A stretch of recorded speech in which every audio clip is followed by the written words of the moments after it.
Kitab Al-Kafil Muntakhab itu disebutkan fayustaratu thubutun nasabi tahdidan bi arkani, ya, artinya persyaratan terhadap tetapnya nasab sebagai jalan untuk menentukan segala rukunnya nasab.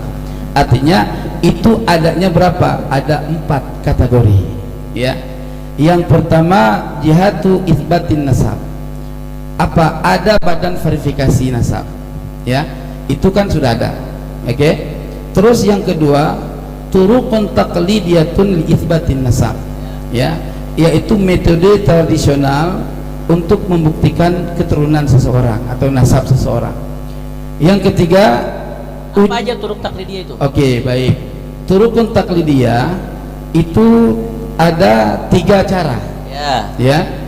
Di situ berlafadzkan auraqun wa suhukun qadimatun, ya, wa musajjaratun tufidu bisihatin nasab. Udah selesai. Ntar dulu, terus ya, santai, ya kan.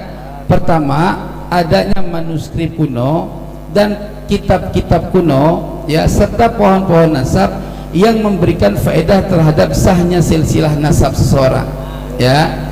Yang kedua tasdiqul wukola ala sihatin nasab sawa'un minan nuqaba al-umumin au far'in, ya, artinya apa?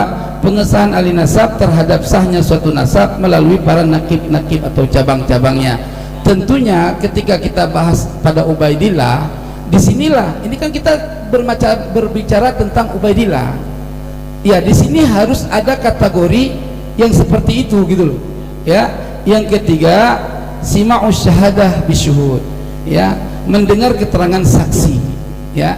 Nah, siapa syawahid yang ada di zaman itu untuk supaya tidak terjadi adanya asumsi daripada pengisbat sebuah nasab.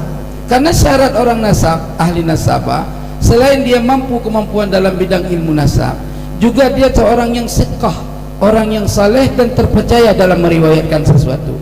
Nah, ketika ada suatu nasab yang diisbat, namun ahli nasab ini tidak menunjukkan referensi dari kitab-kitab sebelumnya, ini menjadi masalah yang muskilah. Begitu. Assalamualaikum warahmatullahi wabarakatuh. Seluruh bangsa dan setanah air, jumpa lagi di channel Jagat Lopitu. Semoga dalam keadaan saya tak kurang satu apa. Kembali saya hadir di tengah-tengah saudara-saudara, sedulur-sedulurku semua terkait dengan hasil ataupun perhelatan debat mengupas tesis Kiai Imaduddin Usman Al-Bantani. Saya sedikit salut dengan Sayyid Mudakori yang dengan begitu kesatrianya, walaupun sendiri, saya boleh katakan di situ ada pendampingnya Gus Jazuli, tapi tidak berperan aktif di dalam perdebatan tersebut, sehingga aktor di dalam debat yang mewakili Kiai Imaduddin nyaris dihandle semua oleh Sayyid Mudakori. Sayyid Mudakori ini harus melawan 5 yang kontra tesis Kiai Imaduddin Usman Al-Bantani. Dengan santainya, dengan penuh, dengan senyum, dengan ketawa-ketawa kecil sebagai bentuk keramahan ketawaduan beliau. Dengan hal tersebut saya mengambil kesimpulan bagaimana kerendahan hatinya, kealiman dia saat menghadapi cercaan ataupun dari yang kontra, termasuk Kiai Qurtubi, Habib Hanif Al-Atos, Gus Wafi, Gus Rumail Abbas, dan Habib Al-Idrus. Semua dijawab dengan tenang tanpa ada emosi di situ. Bahkan saya simak sempat Kiai Qurtubi membentak Sayyid Mudakori, tapi tidak ada reaksi yang berlebihan dari Sayyid Mudakori karena beliau menghargai tuan rumah maupun panitia penyelenggara. Itu yang saya apresiasi dari sikap beliau, walaupun di dalam kesepakatannya itu tidak sedang mewakili siapapun. Karena taslim pun secara personal, maka debat itu adalah saya katakan hanya mewakili diri sendiri bagi yang pro tesis maupun yang kontra tesis Yai Imaduddin Usman Al-Bantani. Saya salut saja dengan ketenangannya, dengan pembawaannya yang begitu santai, dengan menghisap tembakau rokoknya, bukan karena nervous atau karena sedang beliau tidak nyaman posisinya, tidak, karena memang itulah sosok beliau. Dimanapun beliau tidak lepas dari sebatang rokok yang dari pipanya itu disedot-sedot dan disedot begitu.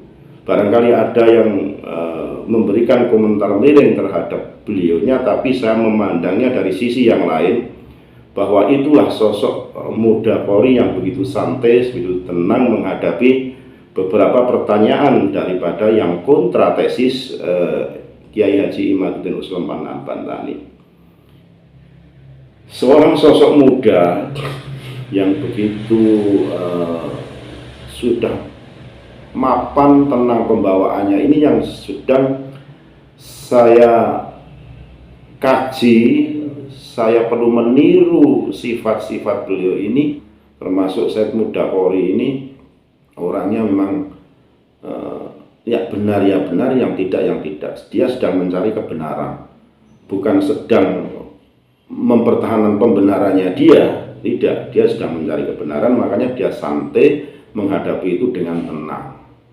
Itu yang saya tangkap. Jadi apapun hasilnya, taslim tidak taslim, saya harus mengakui bahwa seorang Said Muda Polri, saya katakan sebagai pahlawan yang hebat dalam hal membawa dirinya dalam sebuah perdebatan yang begitu menyesakkan dada. Menurut saya beliau masih sempat tersenyum, masih sempat bercanda, bahkan mengeluarkan banyolan-banyolan yang di situ tidak bisa dikatakan sebuah ketegangan yang nyata. Kemungkinan banyak netizen yang menghujat beliau, tapi saya secara personal, secara pribadi mengakui ketenangan jiwanya, ketetapan hatinya, kebersihan hatinya, keikhlasan untuk umat Islam di Nusantara ini. Beliau siap dihujat, dicaci maki, bahkan dicerca dengan pertanyaan-pertanyaan yang menyudutkan dirinya, ditangkap dengan tenang, dengan santai, berdasarkan kedalaman ilmunya. Itu sekilas sosok Muda Polri yang saya tangkap saat saya menyimak perdebatan di Kesultanan Banten. Mau yang kontra ya monggo, tapi kan saya punya pendapat pribadi, pendapat sendiri, tidak dalam membela yang berlebihan atau tidak sedang membenci yang kontra. Tapi kesimpulan saya, itulah sosok Muda Polri yang begitu tenang. Saya acungi jempol buat Said Muda Polri, teruslah untuk berkarya, sumbangsih untuk negara, terutama untuk para muslim di Indonesia, terutama di agama Islam. Sekali lagi mohon maaf NKRI agama di Nusantara milik kita. Assalamualaikum warahmatullahi wabarakatuh.